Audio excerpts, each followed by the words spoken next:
दोस्तों, बड़ी खबर निकलकर सामने आ रही है। ईरान पर बढ़ते अमेरिकी हमले के खतरे के बीच ईरान और चीन के बीच बड़ा रक्षा समझौता। समुद्र में ताकत का संतुलन बदलने की तैयारी। चीन बेहद खतरनाक मिसाइल ईरान को करेगा ट्रांसफर। अमेरिकी युद्धपोत की अब खैर नहीं। जानेंगे क्या है पूरा मामला। अगली खबर में आपको बताएंगे तुर्की की बढ़ती ताकत से इजराइल को लगने लगा डर। अब ईरान की तरह तुर्की भी यहूदी देश के निशाने पर। शिया के बाद सुन्नी के खिलाफ नया गठबंधन की तैयारी में नेतन्याहू। और साथ में आपको बताएंगे ईरान जंग में अमेरिका का साथ क्यों नहीं देगा ब्रिटेन। पीएम कीर स्टारमर ने बताई वजह है। तो बिना समय गवाए बात करते हैं खबरों की। दोस्तों, ईरान चीन के साथ एक बड़े रक्षा समझौते को अंतिम रूप देने के काफी करीब बताया जा रहा है। रॉयटर्स की खबर के मुताबिक तेहरान चीन से एडवांस एंटी शिप क्रूज मिसाइलें खरीदना चाहता है। ये कदम ऐसे समय पर उठाया जा रहा है जब अमेरिका ने खाड़ी क्षेत्र के आसपास अपने बड़े युद्धपोत और विमान वाहक पोत तैनात कर रखे हैं। अगर ये डील हो जाती है तो समुद्री ताकत का संतुलन बदल सकता है। सूत्रों के मुताबिक ईरान चीनी company China aerospace science and industry corporation की बनाई CM-302 सुपरसोनिक मिसाइल लेने की तैयारी में है। ये YJ-12 मिसाइल का एक्सपोर्ट वर्जन है। इसकी मारक क्षमता करीब 290 किलोमीटर तक बताई जाती है। ये मिसाइल समुद्र की सतह के बहुत करीब तेज रफ्तार से उड़ती है, जिससे इसे रोकना आसान नहीं होता। आखिरी समय में यह अचानक तेज घुमाव भी ले सकती है, जिससे दुश्मन के एयर डिफेंस सिस्टम को चकमा मिल सकता है। रक्षा जानकारों का कहना है कि अगर ईरान को यह क्षमता मिलती है तो वो बड़े जहाजों यहां तक कि एयरक्राफ्ट कैरियर को भी निशाना बना सकेगा। यानी अगर चीन ऐसा करता है तो ये अमेरिका के लिए बुरी खबर है, क्योंकि उनके एयरक्राफ्ट कैरियर सीधा इसके निशाने पर होंगे। एक पूर्व इजरायली अधिकारी ने तो इसे गेम चेंजर तक बताया और कहा कि ऐसी मिसाइलों को इंटरसेप्ट करना बेहद मुश्किल होता है। बताया जा रहा है कि चीन और ईरान के बीच बातचीत 2 साल से चल रही थी, लेकिन पिछले साल तनाव बढ़ने के बाद इसमें तेजी आई। ईरान के वरिष्ठ अधिकारी चीन भी गए थे। ईरान के विदेश मंत्रालय का कहना है कि यह सब पहले से मौजूद रक्षा सहयोग का हिस्सा है और अब उन समझौतों को आगे बढ़ाने का सही समय है। चीन ने आधिकारिक तौर पर इस सौदे की पुष्टि नहीं की। वहीं अमेरिका ने भी सीधा जवाब देने से बचते हुए सख्त रुख का इशारा किया है। इधर अमेरिका ने भी इलाके में अपनी ताकत बढ़ा दी है। अमेरिकी विमान वाहक पोत USS अब्राहम लिंकन और USS गेराल्ड R फोर्ड अपने स्ट्राइक ग्रुप के साथ क्षेत्र में मौजूद है। दोनों मिलकर 150 से ज्यादा विमान और हजारों सैनिकों की ताकत रखते हैं।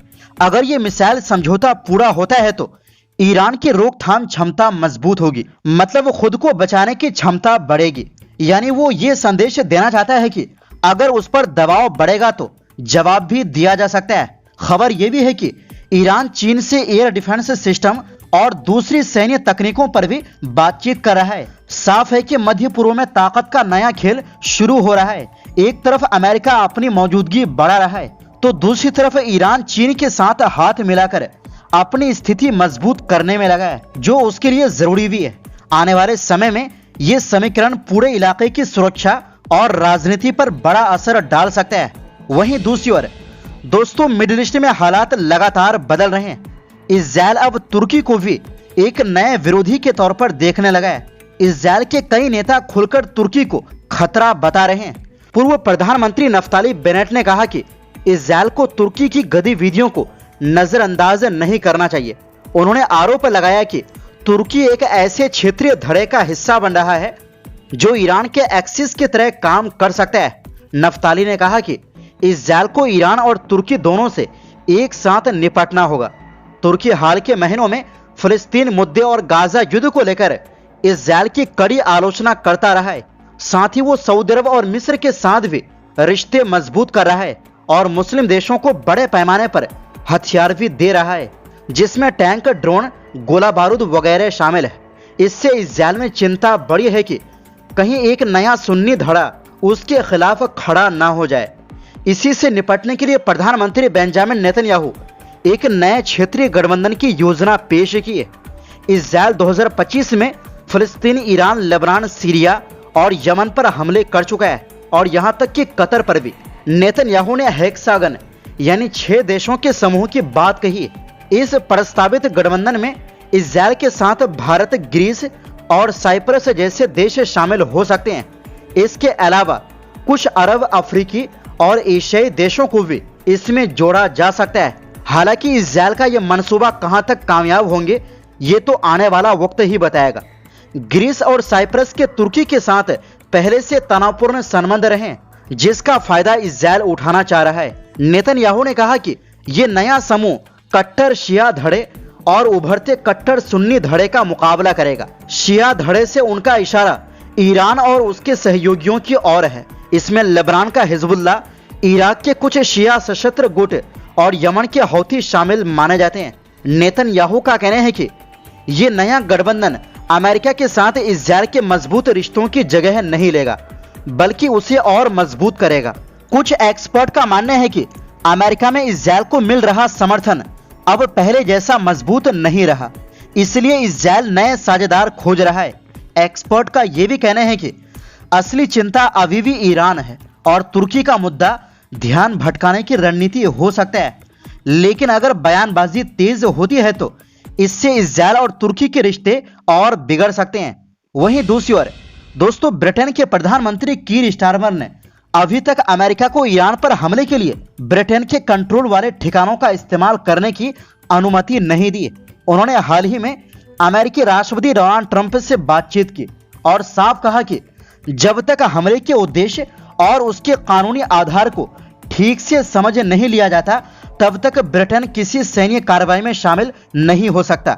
अमेरिका ने मिडिल ईस्ट में बड़ी सैन्य तैयारी की है, जिसे 2003 में इराक पर हमले के बाद सबसे बड़ी तैनाती बताई जा रही। लेकिन अब तक अमेरिकी विमान ब्रिटेन के चागोस आइलैंड स्थित डिएगो गार्सिया बेस या ब्रिटेन के रॉयल एयरफोर्स स्टेशन RAF से ईरान पर हमले की इजाजत नहीं पा सके हैं। ये दोनों ठिकाने हमले की उड़ानों की संख्या बढ़ाने में मददगार हो सकते हैं, हालांकि जरूरी नहीं है। पूर्व प्रधानमंत्री बोरिस जॉनसन ने स्टारमर की आलोचना करते हुए कहा कि वो मुल्लाओं का साथ दे रहे हैं और इससे ईरान को परमाणु बम बनाने का मौका मिल सकता है। जॉनसन ने आरोप लगाया कि स्टारमर अपने अटॉर्नी जनरल रिचर्ड हर्मर की सलाह से प्रभावित है, जिन्होंने कहा है कि जब तक ईरान से तुरंत खतरा साबित ना हो तब तक हमला कानूनी नहीं माना जा सकता।